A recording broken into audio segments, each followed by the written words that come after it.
कराची के वो शहरी जिन्हें है सर्दी का इंतजार वो गर्म कपड़े निकाल लें, क्योंकि अब अगले 2 दिन के अंदर कराची के मौसम में एक और तब्दीली आने वाली है। गुज़िश्ता 2 दिन में आपने देखा कि कराची में रात का टेम्परेचर कम हुआ, सर्दी आपको महसूस हो रही है, लेकिन अब जो सर्द हवाएं हैं वो भी कराची का रुख कर रही हैं। इस हवाले से महकमा मौसमियात की जानिब से भी अहम अपडेट जारी की गई है, अहम प्रेडिक्शन की गई है। मौसम के एतबार से क्या चेंजेस हो सकती हैं कराची में, तमाम डिटेल्स आपके साथ शेयर करेंगे। मैं हूं आदिल अजीज़ खानज़ादा और आप देख रहे हैं न्यूज़ 24/7 उर्दू। इस तरह की मालूमाती अपडेट्स के लिए आप हमारे इस चैनल को भी ज्वाइन कर सकते हैं।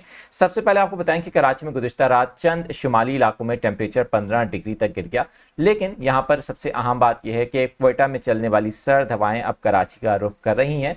अगले 2 दिन के अंदर, आने वाले 2 दिनों के अंदर कराची में शुमाल से चलने वाली जो हवाएं हैं उनकी शिद्दत बढ़ सकती है, जिससे दिन का टेम्परेचर और रात के टेम्परेचर में नुमाया कमी होगी। इस दौरान कराची में दिसंबर के पहले हफ्ते के इख्तिताम तक टेम्परेचर रात का 14 या 12 डिग्री सेल्सियस तक गिरने का इम्कान है। इसी तरह कराची के अलावा सिंध के दूसरे इलाकों में भी अब सर्दी की लहर दाखिल हो रही है, जहां पर टेम्परेचर में नुमाया कमी आ रही है। आप जिन इलाकों में मौजूद हैं और ये वीडियो देख रहे हैं तो कमेंट सेक्शन में बताइएगा कि आप मौसम में इस तब्दीली को दिसंबर शुरू होते ही किस तरह से एक्सपीरियंस कर रहे हैं। अपनी राय का इज़हार ज़रूर कीजिएगा।